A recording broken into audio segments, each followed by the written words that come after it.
Boa noite, meus irmãos. Boa noite. Graça e paz da parte de Deus, Pai de nosso Senhor Jesus Cristo. Amém. Glória a Deus. Eu convido a você a abrir a sua Bíblia, primeira carta de Paulo a Timóteo, capítulo 4. Nós iremos fazer uma leitura do versículo 6 até o final do capítulo 4, que é o versículo de número 16. Todos lá? Amém? Amém. Leiamos. Expondo estas coisas aos irmãos, serás bom ministro de Cristo Jesus, alimentado com as palavras da fé e da boa doutrina que tens seguido. Mas rejeita as fábulas profanas e de velhas caducas. Exercita-te pessoalmente na piedade, pois o exercício físico para pouco é proveitoso, mas a piedade para tudo é proveitosa, porque tem a promessa da vida que agora é e da que há de ser. Fiel é esta palavra e digna de inteira aceitação. Ora, é para esse fim que labutamos e nos esforçamos sobremodo, porquanto temos posto a nossa esperança no Deus vivo, Salvador de todos os homens, especialmente dos fiéis. Ordena e ensina estas coisas. Ninguém despreze a tua mocidade, pelo contrário, torna-te padrão dos fiéis, na palavra, no procedimento, no amor, na fé, na pureza. Até a minha chegada, aplica-te à leitura, à exortação, ao ensino. Não te faças negligente para com o dom que há em ti, o qual te foi concedido mediante profecia, com a imposição das mãos do presbitério. Medita estas coisas e nelas ser diligente, para que o teu progresso a todos seja manifesto. Tem cuidado de ti mesmo e da doutrina. Continua nestes deveres, porque fazendo assim, salvarás tanto a ti mesmo como aos teus ouvintes. Amém. Eu gostaria de mais uma vez curvar o que foi, deu algum problema. 1 Timóteo capítulo 4, a partir do verso 6 até o verso 16.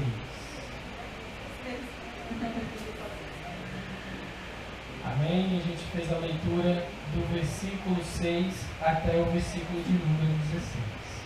Gostaria de fazer uma oração.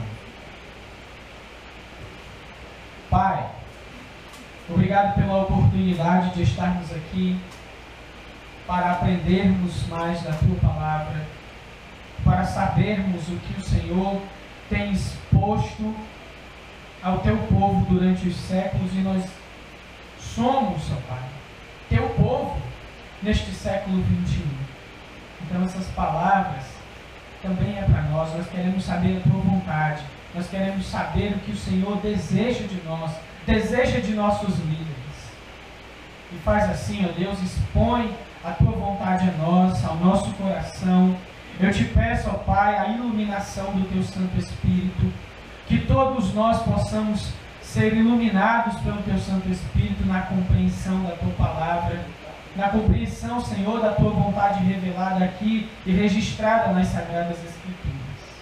Faz assim, ó Deus, e de modo que nós possamos, ó Deus, sairmos daqui edificados e com a certeza que o Senhor nos visitou, em nome de Jesus. Amém. Glória a Deus. Muito bem, meus irmãos.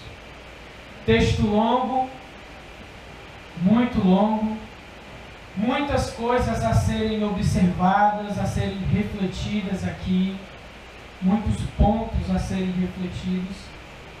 E eu não sei se a gente vai ter tempo suficiente para fazer toda a reflexão desse texto. Não sei.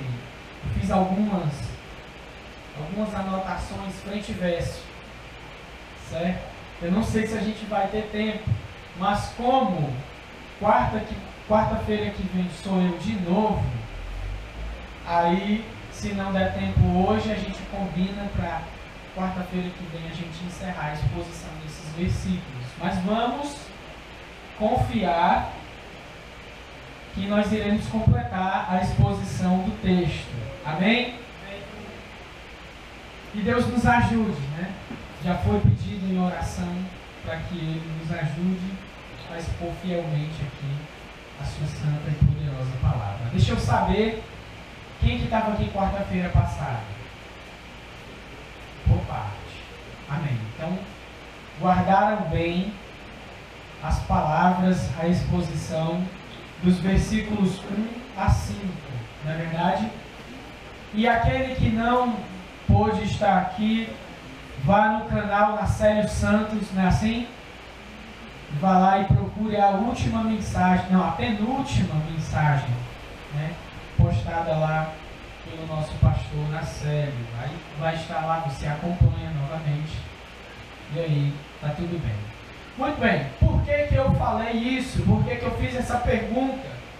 Porque na última exposição foi refletido aqui, foi pensado sobre os falsos ensinamentos que é uma característica dos nossos dias. Aliás, dos últimos tempos ou últimos dias. E diga-se de passagem que esses últimos dias ou esses últimos tempos foram inaugurados, certo? Com o advento da descida do Espírito Santo à igreja lá em Atos capítulo 12, naquela pregação de Pedro. Então, a partir dali, quando Deus derramou o seu Espírito sobre toda a carne ali, como dizia a profecia de Joel, iniciou-se os últimos dias ou últimos tempos da era da humanidade. Ok? Então, vem de lá até aqui. Então foi exposto, foi refletido, foi pregado, foi ensinado na quarta-feira passada sobre essas falsas doutrinas que são características desses últimos tempos, desses últimos dias. E tais ensinos, esses falsos ensinos característicos desses últimos tempos, é denunciado por Paulo nos versículos de 1 a 5, e Paulo chama tais ensinos de doutrinas ou ensinos de demônios. Demônios, pois são opostos, são contrários aos ensinos, à doutrina do Espírito Santo que foram expostas por intermédio dos apóstolos, ou mais precisamente do apóstolo Paulo, à comunidade de Éfeso, a comunidade cristã que estava na cidade de Éfeso, ok? Então foi refletido sobre isso. E é importante lembrar um pouco da pregação passada, por quê? Porque nesse texto de hoje, essa exortação de Paulo, no capítulo 4, nos versículos de 1 a 5, influenciou, sim, em muito a sua exortação contida nesses versículos de 6 a 16. Houve sim uma influência. E é o que nós vamos meditar, é o que nós vamos descobrir aqui. Essa exortação de Paulo a seu filho e cooperador no reino, Timóteo, ok? E na mesma oportunidade em que nós iremos refletir nessa influência, né, da exortação de Paulo, que foi exposta aqui na pregação passada, sobre o nosso texto de hoje, nós também iremos tirar aplicações para o nosso contexto aqui no século 21. Amém? Glória a Deus. Bem, para o nosso melhor entendimento, vocês sempre sabem, eu gosto de fazer uma divisão do texto, não é? E geralmente em 3 partes. Não vai ser diferente hoje, eu também dividi em 3 partes o texto. A primeira parte está nos versículos, olha aí, 6 a 10. Essa é a primeira parte da nossa meditação. A segunda estará nos versículos 11 a 14. E a terceira e última, os versículos 15 e 16. Amém? Eu gosto sempre de começar parafraseando o que diz essas partes que a gente fez aqui, essa divisão. E se eu pudesse parafrasear, e vou parafrasear, eu diria que nesses versículos, Paulo faz uma exortação a Timóteo para que ele persevere no exercício da sã doutrina. Essa é a exortação de Paulo. Ele exorta Timóteo a perseverar no exercício da sã doutrina. E de que forma? 2.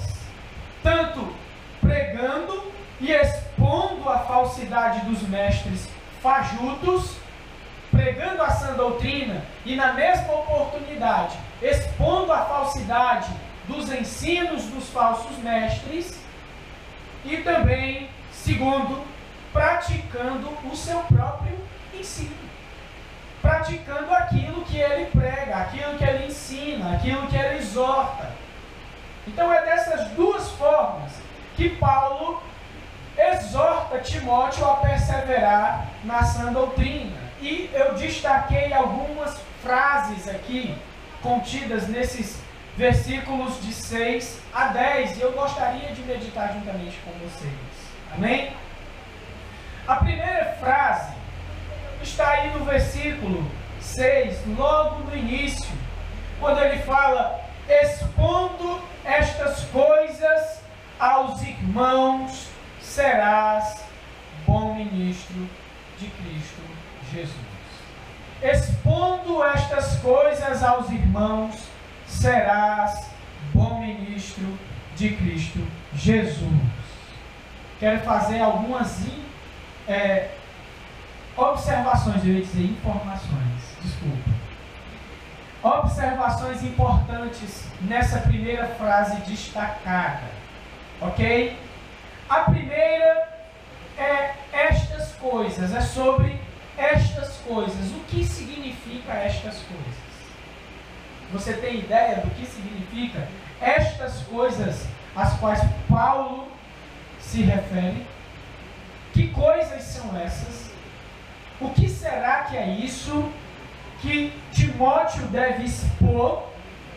Ora, meus irmãos, é o que Paulo vem falando desde o versículo de número 1 até o versículo de número 5 desse capítulo 4.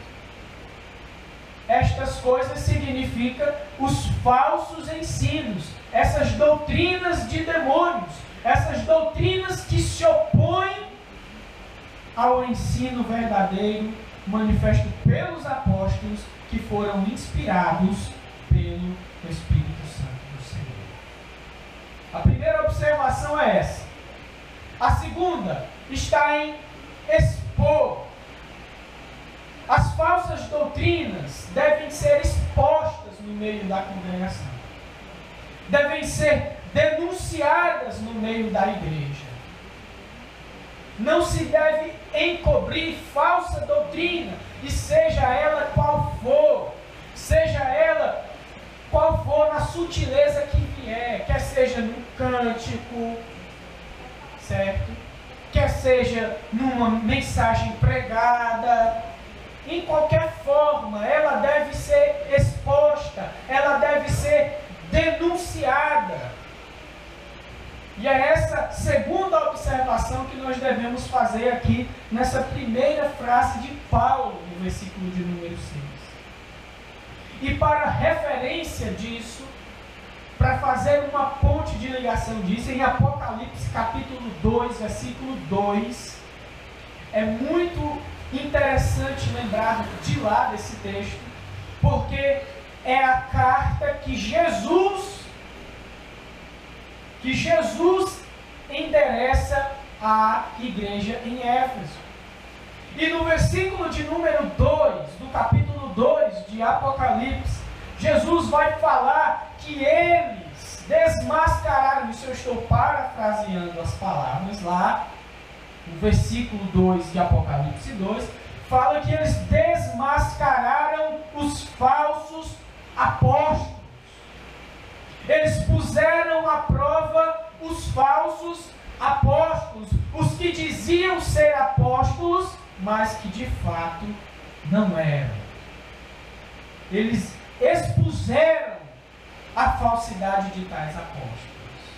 E é digno de nota, porque eles cumpriram. Aliás, Timóteo cumpriu direitinho a exortação de Paulo de expor, de denunciar aquelas falsas doutrinas, e está aí o resultado em Apocalipse capítulo 2, versículo 2.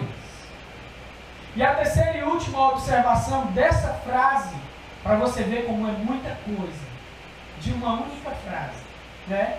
É a conclusão lógica, a consequência óbvia de alguém que é zeloso pela doutrina santa ou pela sã doutrina. Qual é a consequência óbvia? Qual é a consequência lógica de alguém que é zeloso verdadeiramente pela sã doutrina? Está aí no versículo: serás um bom ministro. Essa é a consequência óbvia de alguém que é zeloso pela sã doutrina, de alguém que preza pela sã doutrina, daquele que expõe as falsas doutrinas, pregando as doutrinas verdadeiras. Não tem outra. Não pode ser outro o resultado. Ele está no caminho certo de ser um bom ministro de Cristo Jesus.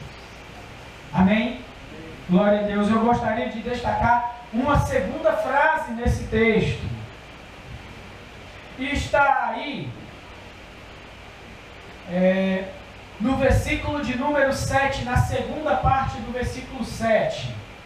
Diz assim: exercita-te. Identificou?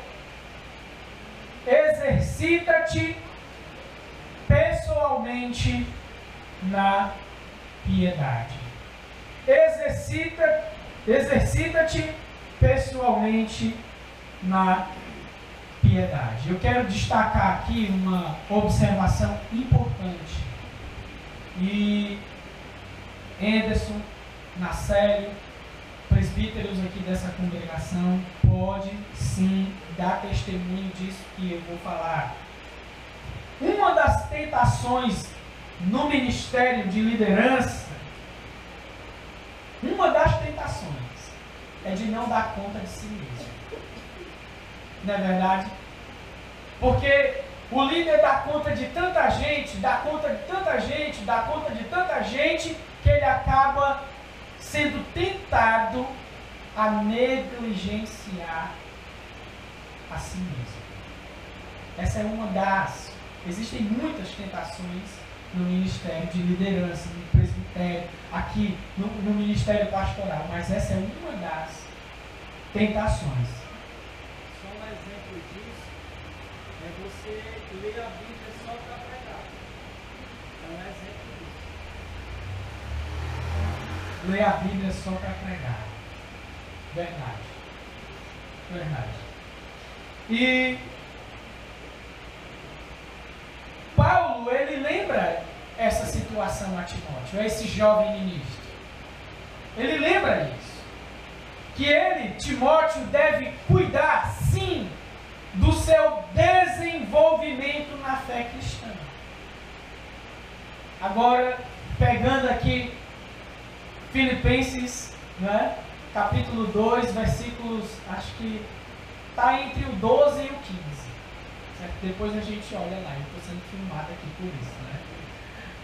Está entre o 12 e o 15, quando ele fala que reconheça que é Deus quem efetua em vós tanto o querer como o realizar.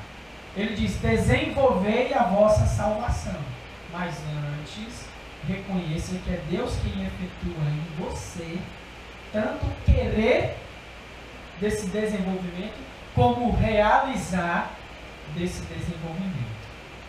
Não importa. A gente está envolvido no processo. E Paulo chama a atenção de Timóteo de que não caia nessa tentação. Ele, pelo contrário, deve exercitar-se pessoalmente. Ninguém pode fazer por ele. Ninguém pode ler a Bíblia pelo líder. Ninguém pode ler a Bíblia pelo pastor, por Timóteo. Quem é que deve ler a Bíblia? O próprio Timóteo. O próprio pastor. Quem é que deve orar? O próprio pastor. O próprio Timóteo. E assim vai nas demais coisas. No exercício da fé cristã, que a gente pode resumir o exercício verdadeiro da fé cristã numa só palavra, que é essa palavra aqui: piedade. Ok? Exercita-te pessoalmente na piedade. Em outras palavras, refletindo aqui no sentido contrário, não caia na tentação de cuidar somente dos outros. Antes, cuide de você também.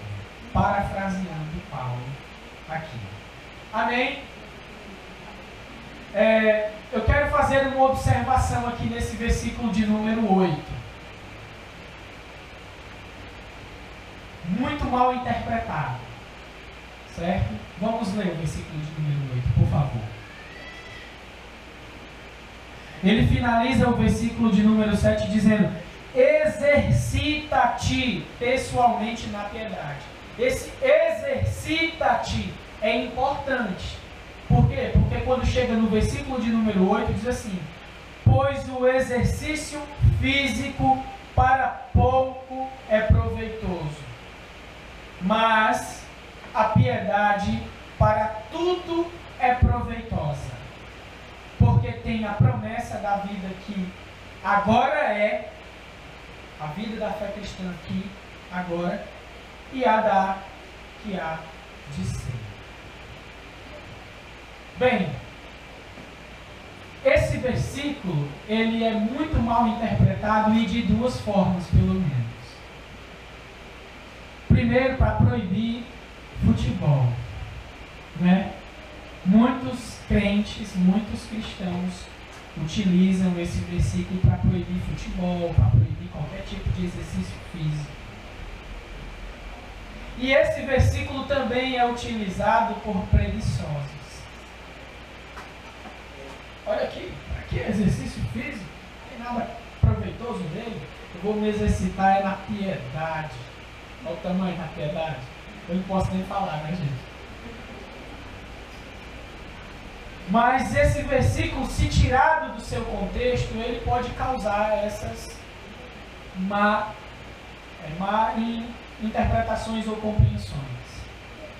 O que Paulo, na realidade, está tentando fazer aqui não é reprovar o exercício físico. O que Paulo está fazendo é apenas uma demonstração de superioridade. Paulo está demonstrando que o exercício nas coisas de valores eternos é muito mais superior do que o exercício nas coisas de valor material. Mas a superioridade de algo não quer dizer ou não significa que se deve excluir as outras coisas.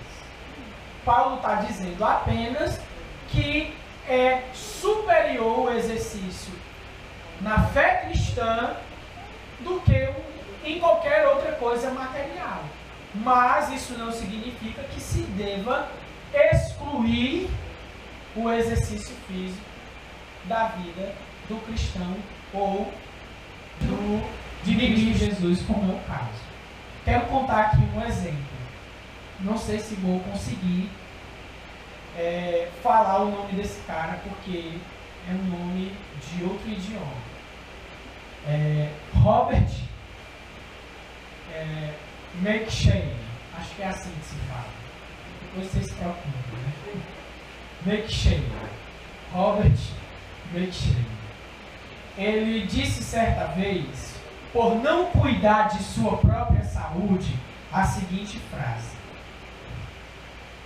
Deus me deu uma mensagem e um cavalo, se referindo à pessoa dele.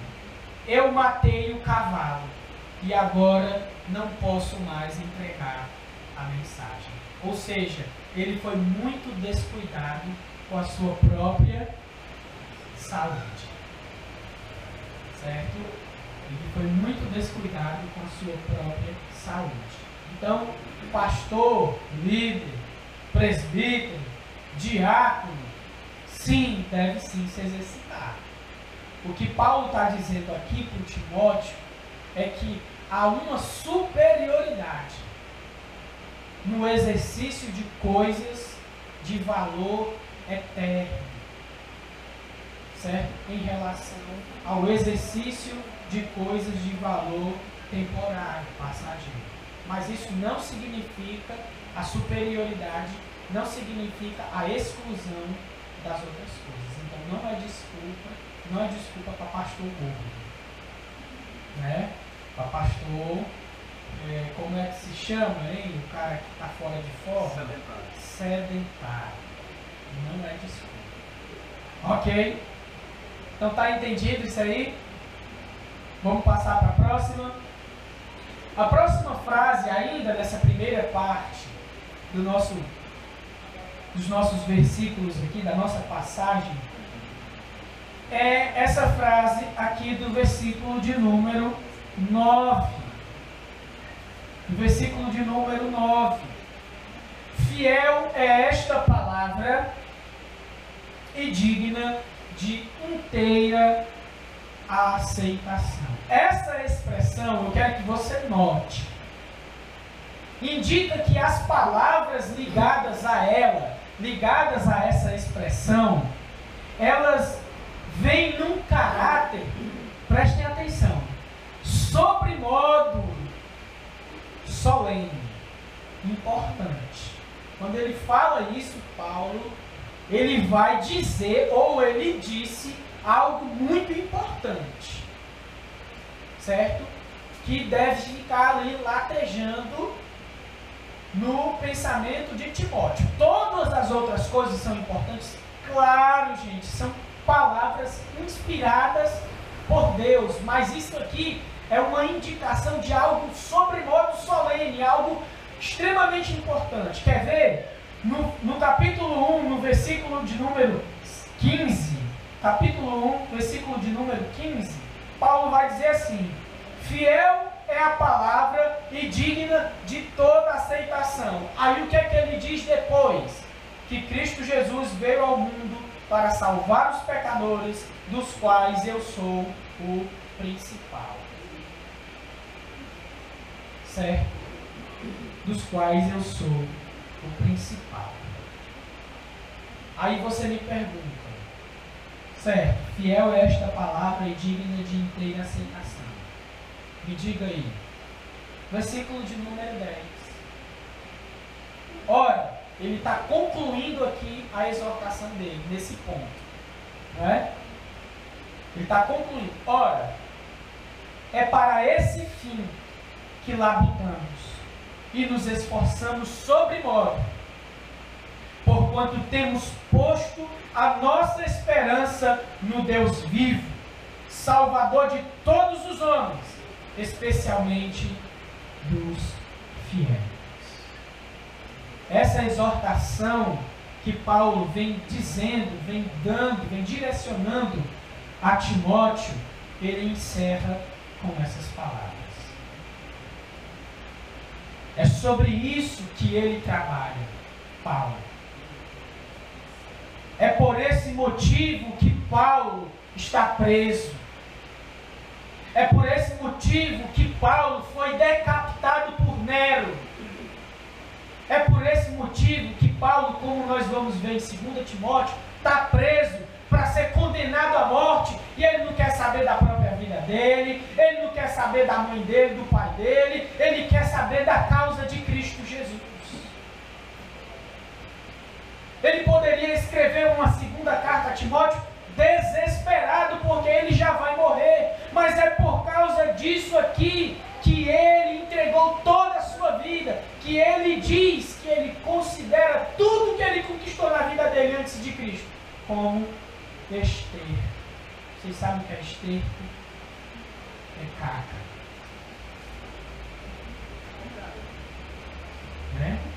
Uma linguagem eufemismo, né? Estou falando linguagem de neném, para não falar uma coisa bem forte. Né? Então é por esse motivo. É aqui que Paulo faz a seguinte afirmação: fiel é esta palavra e digna de inteira aceitação. Ele está dizendo: Timóteo, não é brincadeira. Timóteo, é para você cumprir isso. Timóteo, fala para eles lá, expõe as falsidades dos mestres fajutos. Timóteo, faz isso, exercita-te pessoalmente na piedade, no exercício verdadeiro da fé cristã. Timóteo, não é brincadeira.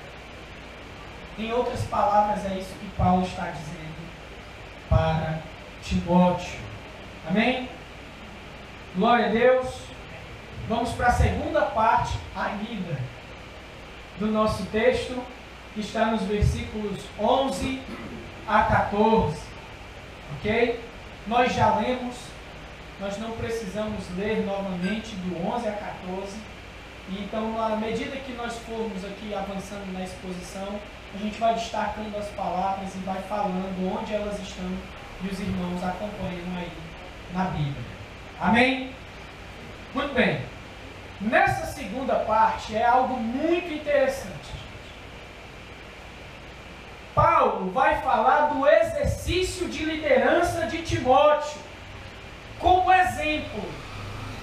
Timóteo, como exemplo, exerce liderança. Exerce liderança exemplar. É isso que Paulo está dizendo. E ele diz mais: faz isso apesar da sua juventude, apesar da sua mocidade. Em outras palavras, é isso que Paulo está dizendo para Timóteo. Exerce uma liderança exemplar no meio deles, embora você seja ainda um jovem. Ok? É mais ou menos isso que vai percorrer nesses versículos de 11 a 14. A primeira palavra, ou a primeira expressão que eu gostaria de meditar com os irmãos nessa segunda parte, está aí no versículo de número 11, o versículo inteiro. Ordena e ensina estas coisas. Ordena e ensina estas coisas.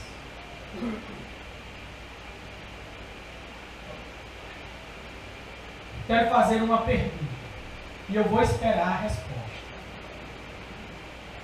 Que coisas são essas? Não vale isso. Que coisas são essas? Será que Paulo está dizendo assim, ordena e ensina estas coisas? Será que as mesmas coisas que nós vimos no começo do versículo 6? Que estava se referindo aos falsos ensinos dos mestres fajutos? Essa doutrina. Amém. Glória a Deus. A sã doutrina. A doutrina sã. Ou, mais categoricamente ainda, categoricamente ainda todo o ensinamento que nós percorremos do capítulo 1, versículo 1 até aqui. E eu diria até o final da carta. Estas são as coisas, a sã doutrina, os ensinos que Paulo diz, olha, faz isso. Não o que ele se dirige, não os ensinos que ele se dirige de forma negativa, né?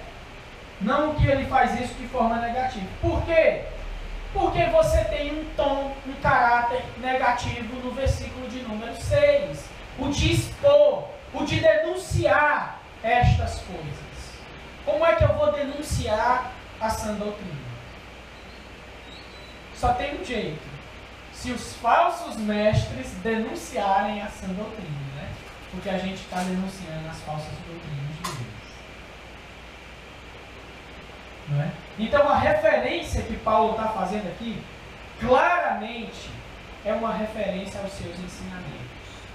A sã doutrina, a doutrina santa.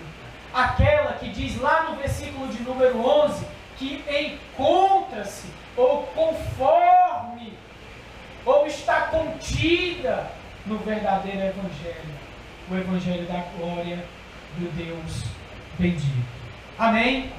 Então essa é a ordem de Paulo. Ordena e ensina estas coisas. A sã doutrina. Amém?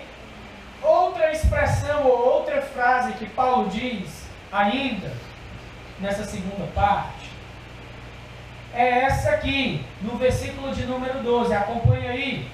Na segunda parte. Torna-te padrão.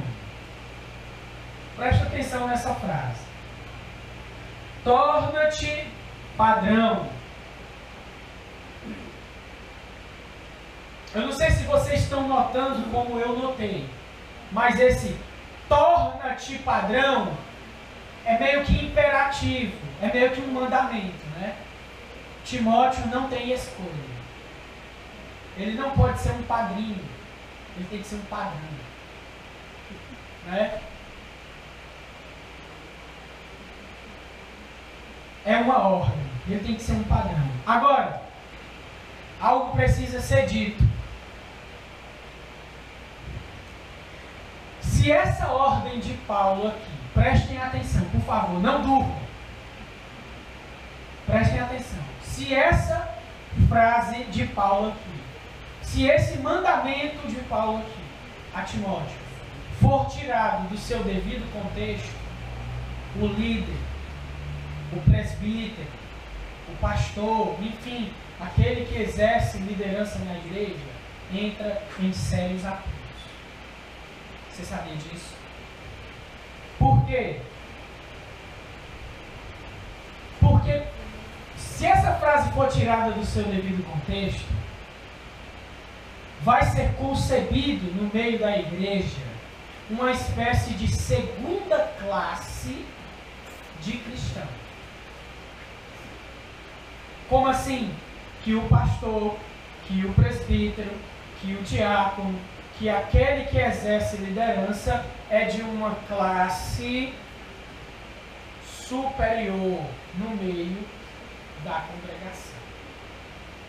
E não é isso que Paulo está tentando dizer. Não é isso que Paulo está expressando a Timóteo. Esse mandamento de torna-te padrão, Timóteo, ele tem que estar no seu devido contexto, e o contexto desse mandamento é exatamente esse aqui. O fato de Timóteo ser jovem. O fato de Timóteo ser jovem. A mocidade de Timóteo. Imagine só, quero que vocês queimem aqui os neurônios, por favor. Imagine só, Paulo, reconhecidamente apóstolo, apóstolo de Cristo Jesus, missionário, está entendendo? Os Tessalonicenses, como nós vimos na carta passada, tomaram as palavras de Paulo como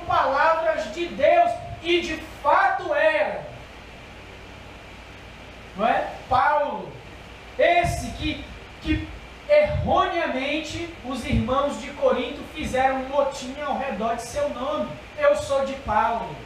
Esse Paulo, esse líder. Agora imagine só a situação. Muitas coisas deveriam ser colocadas no seu devido lugar em Éfeso. Paulo não pôde ir e mandou um menino. Menino no sentido de ser jovem, porque Timóteo não tinha mais do que 30 anos aqui, segundo os estudiosos. Não tinha mais do que 30 anos. Então Paulo não foi e mandou um jovem. Então como é que fica a cabeça daquela igreja? Muitas coisas seríssimas precisavam ser colocadas no seu devido lugar. E aí Paulo não vai. Paulo está impedido de ir. Aí quem é que vai? Chega lá, um jovem. Então esse torna-te padrão era uma espécie de busca de aprovação por parte de Timóteo em relação aos Efésios. Ele devia ser um padrão. Ninguém deveria desprezar a mocidade de Timóteo. Não era pelo fato de Timóteo ser jovem que as suas palavras não tinham a mesma carga de alguém mais velho, mais exercitado. Não. Então, por isso, ele tinha que tornar-se o padrão. Ok? Amém? Glória a Deus. Amém. Vamos agora para mais uma expressão aqui nessa segunda parte. Preste atenção, por favor. É o versículo de número 13. Vá para o versículo de número 13. Paulo está dizendo, até a minha chegada, aí é onde eu quero destacar aqui. Aplica-te à leitura, à exortação e ao ensino. Deixa eu ver quantas horas eu tenho. Quantas horas?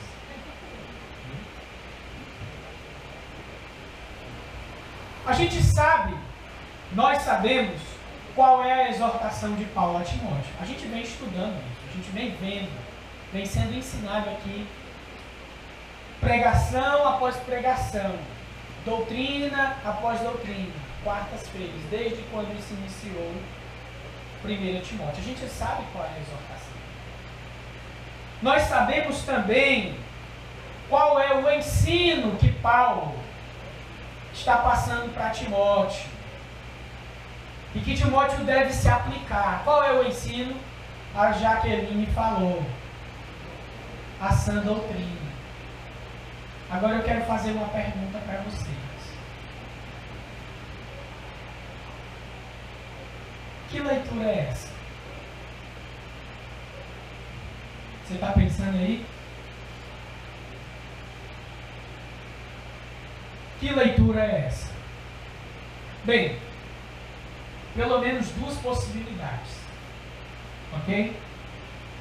Duas possibilidades. A primeira é que a Bíblia da igreja primitiva, a Bíblia dos primeiros cristãos, eram as escrituras do Antigo Testamento. Ok? Nós vemos isso em Atos capítulo 17. 17? 17, quando ele vai para os cristãos lá de Bereia, aliás, para os bereianos. E lá Paulo está falando e eles estão examinando nas escrituras. Sempre quando Paulo ia para uma cidade, ele ia primeiro para uma sinagoga. E lá ele começava pelas escrituras. E essas escrituras eram a Bíblia cristã do primeiro século. Ok? Até porque, gente, o último livro, ou o último documento cristão, certo? Que compõe aqui o Novo Testamento, que é Apocalipse, foi escrito no ano na primeira metade da década de 90, depois de Cristo. Ok? Um pouco tempo depois de 1 Timóteo. Então não poderia se referir aqui a outros documentos que não fossem as escrituras hebraicas, né? Ou seja, de Gênesis a Malaquias. Ok? E como muitos dos convertidos eram judeus, muitos cristãos convertidos no início eram judeus, eles trouxeram muitos costumes judaicos, como a leitura pública das Escrituras. E tinha isso, né? Segundo os estudiosos, tinha esse costume a igreja primitiva. Isso não é algo aqui exclusivo da igreja do Gereissati I, né, no ano de 2016, não. Isso sempre ocorreu na história da igreja. E a segunda possibilidade é que os estudiosos também dizem que provavelmente Paulo e outros também discípulos de Cristo Jesus tinham cópias de documentos cristãos, como por exemplo o Evangelho de Marcos, o primeiro evangelho a ser escrito. Vocês sabiam disso? Então muitos cristãos da igreja primitiva, dos primeiros cristãos, tinham cópias desses primeiros documentos cristãos, ok? Que depois veio a fazer parte do Novo Testamento, como nós conhecemos hoje. Bem, o que é que eu quero dizer com essas duas possibilidades? Que de um lado e de outro nós estamos nos referindo à Bíblia. Então não poderia ser outro livro. Não é Bom Dia Espírito Santo. Olha aí, ó. Não é isso dizendo. Não é? Não é Tocobo. Não é curai os demônios e expulsai os enfermos. Assim, não, ao contrário. Não é esse tipo de literatura. Não é a cabana. É as Escrituras. Ok? É as Escrituras. E não pode se esperar menos de quem está ali falando da sã doutrina, de quem está liderando. Não pode esperar menos, se esperar menos. Tem que se aplicar a leitura das Sagradas Escrituras. Não é? Amém? E por último, aqui nessa segunda parte, nós vemos aí no versículo de número 14, essa frase aqui: não te faças negligente com o dom que há em ti. Não te faças negligente com o dom que há em ti. Eu não quero correr aqui para essa questão de profecia, que foi profetizado, o dom de Timóteo. Não quero correr também para a questão de foi imposto às mãos dos presbíteros a cabeça de Timóteo e Timóteo ali recebeu o dom. Não quero recorrer a isso, porque essa não é a ênfase do versículo. A ênfase do versículo é justamente ele não negligenciar aquilo que ele foi comissionado a fazer. Ele não deve se negar a fazer o seu trabalho. Ele não deve se negar a fazer aquilo que Deus chamou ele a fazer. Pregar a palavra, prega a palavra. Fazer o trabalho de um evangelista. Ensinar a sã doutrina. Exortar quem precisa ser exortado. Em outras palavras, liderar. Esse é o ponto. Não deve ser negligenciado. Aguenta mais 10 minutos? Vem. Glória a Deus. Eu ouvi um amém aqui. Vou por esse aqui. Certo? Eu vou por esse aqui. Então esse é o ponto. É o dom. Você não pode. Você recebeu o dom, meu irmão. Você conseguiu identificar o dom que Deus te deu? Pois é, não pode se negar. Não pode se negar. É isso que Paulo está dizendo para Timóteo. Amém? Terceira e última parte. versículos 15 e 16. Só tem 2 versículos, né? Amém, né? Glória a Deus. Bem, nesses últimos 2 versículos do capítulo 4, nós temos mais uma exortação. Nós temos mais exortação a Timóteo. E aqui eu quero destacar a primeira frase entre esses 2 versículos. Medita estas coisas e nelas ser diligente. Essas coisas a que Paulo está se referindo aqui no versículo 15, são as mesmas coisas que ele vem falando de forma positiva, que é a sã doutrina. Paulo, ele não desiste, sabe? Ele é aquele cara insistente. Olha, eu já falei isso uma, já falei 2, já falei 3. Medita na sã doutrina. É isso. Quanto tempo faz, Anderson? Há 2 anos vem sendo, assim, 2 anos, uma empreitada pesada no ensino do Evangelho. O foco, Evangelho. E eu tenho uma notícia urgente aqui para vocês. Não vai parar. Glória a Deus. Não vai. Certo? Vamos meditar quantas vezes for preciso. Vamos falar quantas vezes for preciso falar. É o que Paulo está dizendo a Timóteo. Olha, peraí, Timóteo, eu esqueci de mais uma exortação. Persevera na sã doutrina. Tem aquelas coisas. Que coisas, Paulo? A sã doutrina. É assim, Paulo é insistente. Porque não temos em outra coisa para se apoiar. Nós não temos outra coisa para se apoiar que não for o Evangelho e a sã doutrina. Amém? A segunda frase está aí, no versículo de número ainda 15, na última parte do versículo 15, para que o teu progresso a todos seja manifesto. Mais uma vez, gente, não podemos retirar esse versículo do contexto. O contexto ainda é a mocidade de Timóteo. Não é para Timóteo aparecer, não é para Timóteo ser pretensioso, não é para ele ficar cheio de vanglória, mas é justamente por causa da mocidade deles. Todos têm que ver, olha, não é Paulo, mas é Timóteo que está ali. Está entendendo? Não é Paulo, o experiente Paulo, mas é Timóteo que está ali. E o progresso de Timóteo tem que estar manifesto no meio da congregação, no meio da igreja na cidade de Éfeso.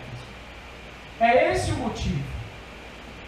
Não é por vanglória ou pretensão. Amém? E por último, no versículo de número 16, nós temos mais uma exortação. Eu quero ler. Tem cuidado de ti mesmo e da doutrina. Continua nestes deveres, porque fazendo assim, salvarás tanto a ti mesmo, como aos teus ouvintes. Mais uma vez, perseverar. Só que dessa vez, Paulo agrega a essa exortação, a perseverança no verdadeiro ensino, a conclusão lógica. Qual é o mais óbvio aqui? De alguém que persevera no ensino correto, de uma igreja que prega o ensino correto. Qual é a conclusão lógica? Salvação. Salvação.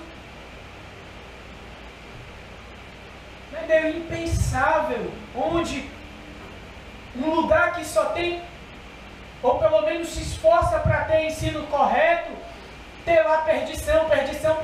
Não, é impensável isso. E Paulo encerra aqui no versículo 16 com essa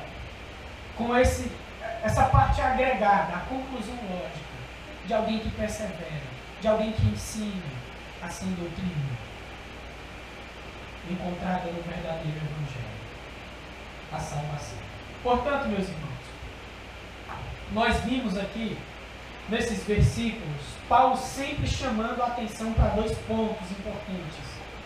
Sempre chamando a atenção de Timóteo para dois pontos importantes. Quais são? A sã doutrina e o outro, a perseverança. Ele está direto insistindo, certo? E as exortações de Paulo, basicamente, é o casamento desses dois pontos. Sã doutrina e perseverança. Sã doutrina e perseverança. Sã doutrina e perseverança é o casamento desses dois pontos. Porque só pode haver perseverança se existir uma doutrina verdadeira, onde se possa perseverar, não é verdade? E uma doutrina perde a razão de ser se ela não tiver aplicabilidade, se não der para perseverar nela. Se eu não tiver como aplicar, como é que eu vivo esse negócio aí, Paulo? Se uma doutrina não tiver valor prático, ela perde a razão de ser. Então está vendo como as duas coisas estão intimamente ligadas, estão casadas e jamais podem ser divorciadas. Certo? Mas tinha uma outra questão, um outro agravante, que era essa exortação aplicada ao contexto de mocidade de Timóteo. Para que, se houvesse progresso no ministério de Timóteo, ele devia necessariamente observar esses dois pontos importantes de Paulo, a perseverança e a sã doutrina. Amém? Para que o ministério de Timóteo, para que a missão de Timóteo não caísse em descrédito. Só para concluir, bem rapidinho, 4 aplicações aqui para nós. Preste atenção, por favor. Certo? Você só vem domingo. Tá ruim. Não. Vem sábado, vem sábado. Vem sexta, desculpa. Vai cortar aqui, né? Tá certo. Você só vem sexta, você tem um dia de descanso. Primeiro, o falso ensino não deve ser tolerado no meio da igreja, no meio da congregação. Pelo contrário, ele deve ser exposto. Ok? Para que os promotores desse falso ensino, das duas uma, ou saiam, ou parem com tal prática. E às vezes o falso ensino, gente, como eu disse lá no começo, vem de uma maneira tão sutil, sabe? Vem de um lugar que você menos espera. Às vezes vem até num louvor. Eu vou falar. Se eu me humilhar diante do teu altar e sacrificar aquilo que me custar, tu inclinarás. Como assim, gente? O sacrifício necessário para Deus inclinar os ouvidos ao nosso clamor já foi feito. Qual foi? Cristo Jesus na cruz. E como já é de praxe, louvores onde o alvo, o centro, é o ser humano, não se deve estar cantando em culto. O culto é para quem? É para Deus. Amém? Glória a Deus. Quer saber onde o irmão que veio para o culto deve ouvir sobre vitória? Quer saber onde? Aqui na pregação. A vitória por intermédio do Evangelho. A vitória por intermédio da perseverança na sã doutrina. Deve vir por aqui. O cântico é para quem?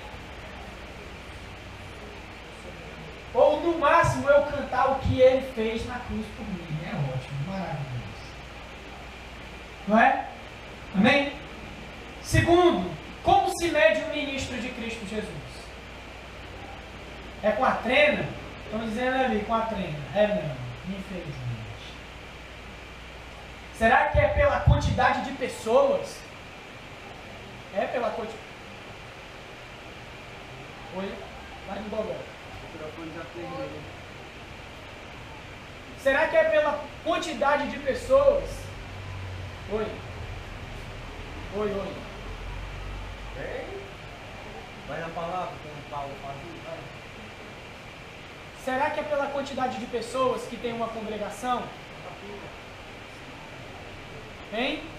Será que é pelo sapato de couro do ministro? Prestem atenção, não olhem para eles dois, por favor. Por onde se mede um ministro de Cristo Jesus? Pela qualidade do seu ensino. Pela qualidade do seu ensino. E pela sua prática no mesmo. É assim que você mede, certo? Um ministro de Cristo Jesus. Pelo que ele ensina e pelo que ele pratica no que ele mesmo ensina. Me lembrei aqui, bem rapidinho, de uma certa vez, eu não me lembro exatamente como foi, mas foi mais ou menos assim que aconteceu, num vídeo que tem no YouTube. Quando, numa reunião aí, de uma igreja, mega igreja, enorme mesmo a igreja, tipo universal, e estava tendo uma cura lá para os empresários deixarem de usar óculos. E detalhe, o carinha lá assim, ó, e todo mundo lá sendo curado e tal, e vinha e testemunhava, até que um disse que não, pastor, eu não fui curado. Aí ele olhou, é porque você não teve fé. Aí ele, e por que o senhor usa óculos? Aí ele, é porque eu não tenho fé. Então, como se mede um ministro de Cristo Jesus? Pela qualidade do seu ensino. E se ele pratica, se ele se exercita, como nós vimos aqui, aquilo que ele ensina. Amém? 3. Os líderes não são mais espirituais do que os outros. Como nós vimos aqui. Os líderes não é um tipo de classe avançada. Certo? Não é um tipo de primeira ordem. O clero ficou lá. O clero ficou lá. Naquela igreja que é católica. Aqui líderes e membros têm a mesma espiritualidade. Certo? A ênfase não está na espiritualidade. Está na função. Ok? Na função. E não é porque o ministro tem uma função diferente de outro que ele se torna mais importante. Lembremos do contexto do texto que nós lemos. O torna-te padrão está relacionado à mocidade de Timóteo. Amém? E 4. Não se desqualifica alguém ao ministério por causa da idade. Ok? Não se desqualifica alguém ao ministério por causa da idade, mas pela negligência na leitura, na exortação e no ensino. Pode ter a idade que for, pode ter o grau de estudo que for, se negligenciar a leitura, se negligenciar a exortação correta e o ensino correto, e digo mais, a oração está desqualificada, não é pela idade, ok? Amém? O neófito, como nós vimos aqui nos domingos, significa novo na fé. E uma pessoa pode ter 30 anos de cristianismo, mas de experiência só um. Como assim? Ele só apenas exercitou aquele 1 ano de experiência 29 vezes. Então o que importa é você crescer dia a dia na fé cristã. Ok? Importa você aplicar-se, exercitar-se na piedade. Então, não se desqualifica alguém para o ministério pela idade, mas pela negligência à leitura, à exortação, ao ensino e à oração. Amém? Amém. Que Deus em Cristo nos abençoe. Vamos ficar de pé, vamos fazer uma oração.